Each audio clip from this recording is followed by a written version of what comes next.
Di sebuah desa terpencil di pedalaman Kalimantan, tersebar cerita tentang hantu Maryaban, sosok gaib yang menebarkan ketakutan.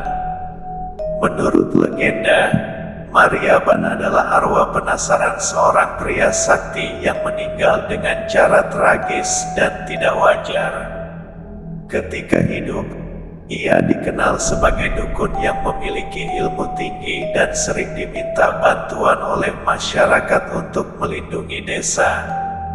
Namun, suatu hari, ia dituduh menggunakan ilmunya untuk mencelakai orang lain. Ia diburu dan dibunuh oleh warga yang tak lagi percaya padanya. Sejak itu, arwahnya dikatakan tidak pernah tenang dan sering muncul sebagai hantu Maryaban untuk menghantui orang-orang yang melintasi hutan di sekitar desanya. Suatu malam, 3 pemuda bernama Banu, Akil, dan Tio memutuskan untuk uji nyali. Mereka penasaran dengan cerita Maryaban dan berencana mencari kuburan dukun itu yang dikabarkan tersembunyi jauh di dalam hutan.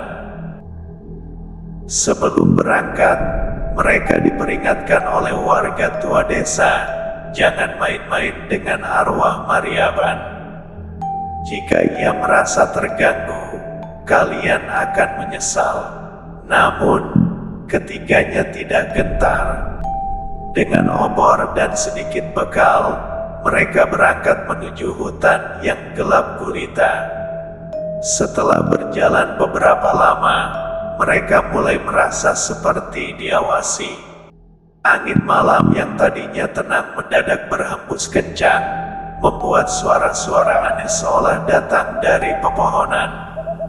Saat mereka mendekati sebuah pohon besar, tiba-tiba suasana menjadi sunyi. Tidak ada suara binatang malam, dan udara terasa sangat dingin. Banu, yang berjalan paling depan, menemukan sebuah makam tua yang ditutupi semak-semak.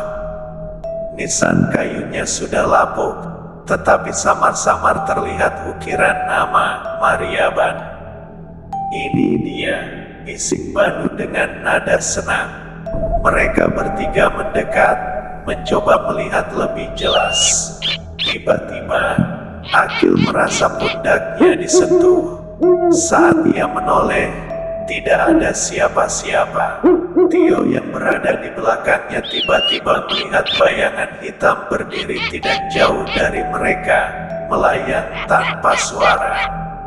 Wajahnya tertutup kain hitam, dan hanya mata merah menyala yang terlihat. "Ayo, kita pergi saja," bisik Tio ketakutan. Namun, sebelum mereka bisa melangkah, bayangan itu mendekat dengan cepat, lalu menghilang di balik pohon.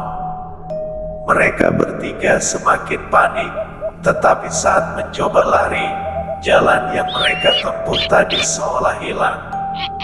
Mereka hanya berputar-putar di tempat yang sama, tanpa bisa menemukan jalan keluar dari hutan itu. Lalu terdengar suara berbisik yang serak. "Kalian menggangguku. Sekarang, kalian akan menjadi bagianku." Obor mereka mendadak padam, dan mereka terjebak dalam kegelapan yang pekat. Malam itu, mereka tidak pernah kembali ke desa. Keesokan harinya, warga hanya menemukan bekas-bekas obor dan jejak kaki yang berputar-putar di sekitar makam Maryaban. Sejak malam itu, orang-orang percaya bahwa hantu Maryaban akan selalu menghantui siapapun yang mengganggu ketenangannya. Mereka yang nekat mendekati makamnya akan terjebak dalam hutan, selamanya hilang tanpa jejak, diambil oleh arwah Maryaban yang penuh dendam.